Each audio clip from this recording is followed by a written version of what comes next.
함께 사도신경으로 우리의 신앙을 고백하겠습니다. 전능하사 천지를 만드신 하나님 아버지를 내가 믿사오며 그 외아들 우리 주 예수 그리스도를 믿사오니 이는 성령으로 잉태하사 동정녀 마리아에게 나시고 본디오 빌라도에게 고난을 받으사 십자가에 못 박혀 죽으시고 장사한 지 사흘 만에 죽은 자 가운데서 다시 살아나시며 하늘에 오르사 전능하신 하나님 우편에 앉아 계시다가 저리로서 산자와 죽은 자를 심판하러 오시리라. 성령을 믿사오며 거룩한 공예와 성도가 서로 교통하는 것과 죄를 사하여 주시는 것과 몸이 다시 사는 것과 영원히 사는 것을 믿사옵나이다. 아멘. 이 새벽 함께 보실 하나님의 말씀은 구약성경 역대하 3장 1절부터 7절 말씀입니다. 역대하 3장 1절부터 7절 말씀. 솔로몬이 예루살렘 모리아 산에 여호와의 전 건축하기를 시작하니 그곳은 전에 여호와께서 그의 아버지 다윗에게 나타나신 곳이요 여부수 사람 오르난의 타작마당에 다윗이 정한 곳이라. 솔로몬이 왕위에 오른 지 넷째 해 둘째 달 둘째 날 건축을 시작하였더라. 솔로몬이 하나님의 전을 위하여 놓은 지대는 이러하니 옛날에 쓰던 자로 길이가 60규빗이요 너비가 20규빗이며 그 성전 앞에 있는 낭실의 길이가 성전의 너비와 같이 20규빗이요 높이가 120규빗이니 안에는 순금으로 입혔으며 그 대전 천장은 잣나무로 만들고 또 순금으로 입히고 그 위에 종려나무와 사슬 형상을 새겼고 또 보석으로 성전을 꾸며 화려하게 하였으니 그 금은 바루와 임금이며 또 금으로 성전과 그 들보와 문지방과 벽과 문짝에 입히고 벽에 그룹들을 아로 새겼더라. 아멘. 오늘 하루도 우리 주님의 은혜와 평강이 여러분들 삶 가운데 가득하시기를 간절히 축복합니다. 오늘 역대하 3장에서는요. 솔로몬이 성전을 이제 짓기 위해서 성전 건축에 대한 부분들, 외부와 내부 공사에 대한 이야기들이 언급되고 있습니다. 이런 이야기들은요. 오늘 역대하 3장, 4장까지 이어지고 있는데요. 자, 오늘 보았더니 1, 2절에 솔로몬 성전은 언제 어느 곳에서 착공되었는지 이야기하고 있습니다. 자, 1절 보시면요. 솔로몬이 예루살렘 모리아 산에 여호와의 전 건축하기를 시작하니 이렇게 이야기하고 있습니다. 장소가 나오죠. 예루살렘 모리아산이다 라고 이야기하고 있고요. 여기에 대한 설명을 이야기하고 있습니다. 그의 아버지 다윗에게 나타나신 곳이요 여부스 사람 오르난의 타작마당에 다윗이 정한 곳이다 라고 이야기하고 있습니다. 자, 그리고는 2절에 시기에 대한 때에 대한 이야기를 합니다. 솔로몬이 왕위에 오른 지 넷째 해 둘째 달 둘째 날 건축을 시작하였더라라고 이야기하고 있습니다. 그러니까 솔로몬이 왕으로 즉위한 지 4년 2월 되는 때다라고 이야기하고 있는데요. 이 2월은 유대 원력으로는 15월이 될 텐데 우리가 지금 쓰는 양력으로 따진다면 4월, 5월 요쯤 된다고 보시면 되겠습니다. 자, 이때 2일에 성전을 건축하기 시작했다라고 이야기하고 있는데요. 요걸 우리 그 전체의 흐름으로 본다면 백성들이 애굽에서 나온 지 480년 해 되는 때이고요. 그걸 우리 BC와 AD로 이야기한다면 BC 966년 정도 된다고 우리가 짐작해 볼 수 있습니다. 자, 이런 때 오늘 예루살렘 모리아 산에 여호와의 전 건축하기를 시작했다라고 이야기하고 있는 것입니다. 여러분 모리아 산이 어느 곳입니까? 네, 바로 아브라함이 이삭 그의 독자 외아들 이삭을 바로 제물로 바치려 했던 곳이죠. 그때 하나님께서 그 여호와 이레 하나님 준비하시는 그런 모습들이 바로 그곳에 나왔고요. 또한 하나 더 나온 부분은 다윗에게 나타나신 곳이요 여부스의 사람 오르난의 타작마당이었다라고 이야기합니다. 다윗이 여부스의 사람 오르난의 타작마당을 은 50세겔에 샀던 그런 마당이었습니다. 그러니까 뭐겠습니까? 이런 아브라함과 다윗의 이야기가 담겨 있는 것이죠. 이런 이 자리, 그래서 어떤 의미에서는요. 이삭 대신 이 어린 양이 또 준비되고 또 죽임을 당해서 이삭의 생명이 구원이 되는 자리였고요. 또한 이 다윗이 인구조사로 인해서 하나님 앞에 그 죄를 범해서 그것 때문에 온 백성들이 어려움을 당하게 되죠. 그때 제사를 드리는 일이 있는데 그것이 바로 오르난의 타작 마당이었습니다. 그 일들을 통해 어땠습니까? 사함을 받는 그런 모습들이 그 가운데 있었죠. 성전은 바로 이러한 자리에 세워졌습니다. 하나님과 우리 인간 또 죄인 사이에 화해하는 장소, 또 궁극적으로 모든 우리 죄된 인간들을 향한 대신 사해 주시는 그러한 하나님과 인간 사이에 화목케 하실 예수 그리스도가 바로 이 모리아 산 위에, 그러니까 십자가에 달리신 것이죠. 그것과도 연결이 되는 자리가 바로 이 솔로몬의 성전의 자리다라고 이야기할 수 있겠습니다. 자, 이런 의미 있는 자리에 솔로몬은 성전을 건축하기 시작했습니다. 자, 3 절부터 보시면요. 솔로몬 성전에 대한 규모가 이야기를 하고 있는데요. 소개하고 있는데, 자, 길이가 보았더니 옛날에 쓰던 자로 길이가 60, 너비가 20 규빗이다라고 이야기합니다. 규빗은요, 바로 팔꿈치부터 손 가운데 손가락 끝까지 이를 이야기하는 아 그 길이의 단위이고요. 그래서 한 45 센티미터 정도 된다고 보시면 되겠습니다. 그래서 길이가 60 규빗이면 약 한 27 미터 정도고요. 폭이 이 폭 너비가 20 규빗이니까 9 미터 정도 된다고 보시면 되겠고, 높이가 여기 보았더니 30 규빗이라고 이야기하는데요. 한 13.5 미터 정도 된다고 보시면 되겠습니다. 이와 같은 성전의 규모는요. 하나님께서 친히 정하셔서 이 다윗을 통해 또 솔로몬에게 알려주신 것이다라는 걸 우리는 기억해야 할 것입니다. 의외로 여러분 기억해 보십시오.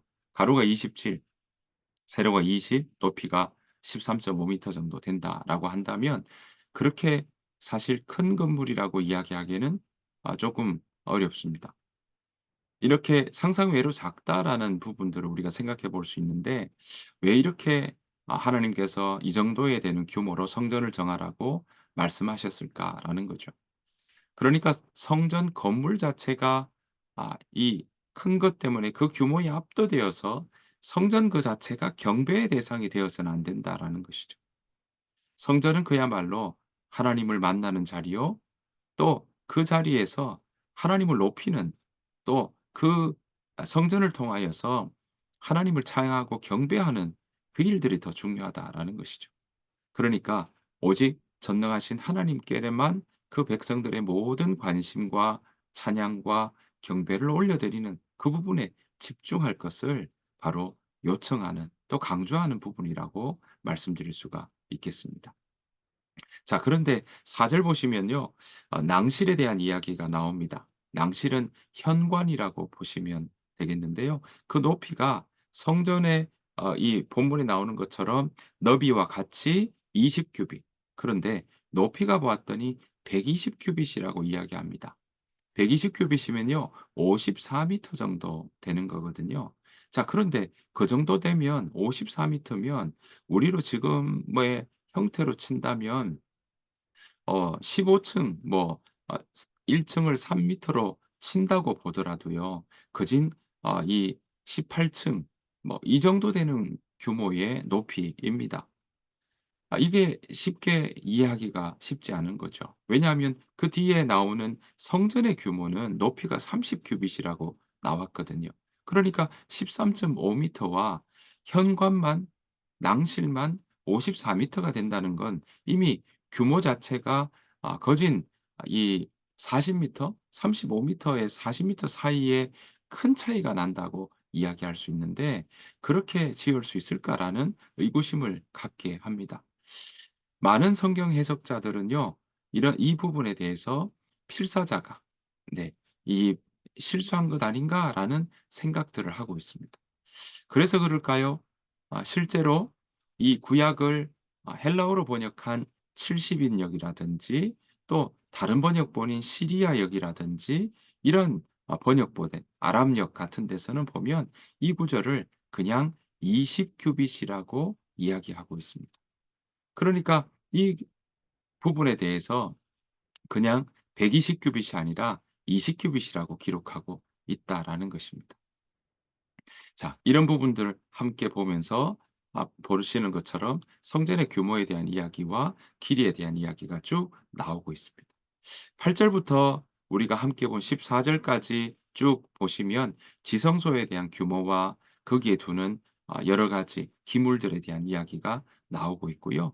그리고는 15 절부터 17 절까지 성전 전면에 정면에 세워진 두 기둥에 대한 이야기가 나오고 있습니다. 두 기둥은요, 보았더니 입구 양쪽에 있고 높이가 35 규빗이다. 그리고 각 기둥의 꼭대기에 머리가 5 규빗이다라고 이야기를 하고 있습니다. 자, 이 이름이 뭐라고요? 17 절에 보았더니 오른쪽의 것은 야긴이라고 부르고 왼쪽의 것은 보아스라고 불렀더라라고 이야기를 하고 있습니다. 여러분, 야긴, 저가 세우신다. 보아스, 힘이 있다. 이런 이 부분들이 있는 거죠. 그러니까 영원히 서 있기를 바랐 바랐기 때문이고, 또 하나님이 능력이 있으셔서 인간의 이런 삶들을 하나님께서 지키실 거다 하는 그런 의미들이 이 가운데 있다라고 이야기할 수 있겠습니다. 사랑하는 성도 여러분, 오늘 솔로몬은요, 이렇게 다윗을 통해서 받은 성전에 대한 부분을 하나하나 건축해 나가고 있습니다. 그런데 지금은 이스라엘을 가도 성전은 없습니다. 성전은 무너졌기 때문에 그렇습니다. 예수님 분명히 우리에게 말씀하셨습니다. "이제 우리의 마음이 성전이다. 그리고 우리가 함께 그리스도 안에서 함께 지어져 가는 성전의 모습이다."라고 이야기를 하고 있습니다. 예수님께서 성전의 머릿돌이 되어 주셨다. 모퉁이돌이 되어 주셨다라고 이야기를 한 기억들을 우리가 볼 필요가 있습니다. 사도 바울도 그래서 에베소 교회 사람들에게 성도들에게 이렇게 이야기하죠. 에베소서 2장 20 절에서 22절 말씀인데요. "성도는 사도와 예언자들이 닦아 놓은 기초 위에 세워진 하나님의 집이다."라고 이야기합니다. 그러니까 우리 각자가 하나님의 집이다라는 거죠. 그 집의 머릿돌이 누구시냐? 바로 그리스도 예수시다라고 말씀하고 있는 것입니다. 자, 21 절에 보니까요. 그래서 우리가 건물 전체가 그리스도 안에서 서로 연결이 되어서 우리가 주님의 거룩한 성전으로 점점 자라날 것이다라고 말씀하고 있습니다. 여러분, 성전이 우리의 마음이 하나님을 모신 그러한 거룩한 장소로 성전으로 그렇게 지어져 가고 자라날 것이다라고 말씀하고 있는 것입니다. 여기에 22절 보십시오. 여러분 역시 에베소서 2장 22 절에 이렇게 나옵니다. "여러분 역시 유대인들과 함께 그리스도 안에서 함께 지어져 가고 있는데 성령을 통해서 하나님이 친히 거하시는 곳으로 여러분은 아름답게 지어져 갈 것이다." 그렇습니다. 지금 육안에 보이는 성전은 없지만 우리 마음이 바로 성전이라고 예수님은 강조하고 계십니다. 하나님이 거하시는 그곳이 바로 성전입니다. 우리의 마음이 성전이려면 우리가 하나님의 생각으로, 하나님의 말씀으로 채워 나가야 할 것입니다. 하나님의 생각이 가득 채워질 때 하나님의 생각을 먹고, 하나님의 생각 어디에 있습니까? 하나님 말씀에 있죠. 하나님 말씀을 먹고 하나님의 생각으로 우리의 마음을 자꾸 채워져 나갈 때 우리의 마음 가운데 성령께서 더 많이 말씀해 주시고, 또 성령께서 말씀해 주시는 것들을 잘 분별하며 또 그 말씀에 귀 기울이며 살아가는 삶이 될 줄로 믿습니다.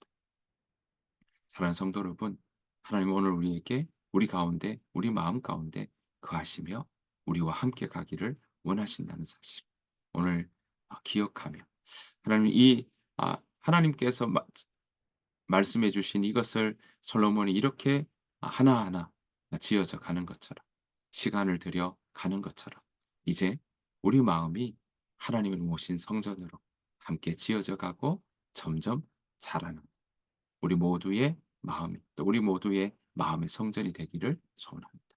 그래서 이 어 젖 먹는 어린아이와 같은 모습에서 장성한 분량까지 자라나는 그런 믿음의 우리 믿는 자들의 모습이 되기를 간절히 축복합니다. 오늘 하루도 그렇게 주님을 모시고 사는 삶이 되기를 원하고요. 하나님을 모신 자로서 하나님의 생각을 따라가는 그러한 귀한 복된 하루 되시기를 간절히 축복합니다. 주님께서 가르친 기도를 마치겠습니다. 하늘에 계신 우리 아버지여, 이름이 거룩히 여김을 받으시오며 나라가 임하옵시오며 뜻이 하늘에서 이루어진 것 같이 땅에서도 이루어지이다. 오늘 우리에게 일용할 양식을 주시옵고 우리가 우리에게 죄 지은 자를 사하여 준 것 같이 우리 죄를 사하여 주시옵고 우리를 시험에 들게 하지 마시옵고 다만 악에서 구하시옵소서. 나라와 권세와 영광이 아버지께 영원히 있사옵나이다. 아멘. 오늘 주신 말씀 생각하시면서 하나님, 내가 하나님 안에서 하나님을 내 마음이 하나님을 모신 거룩한 성전이 되게 하여 주옵소서.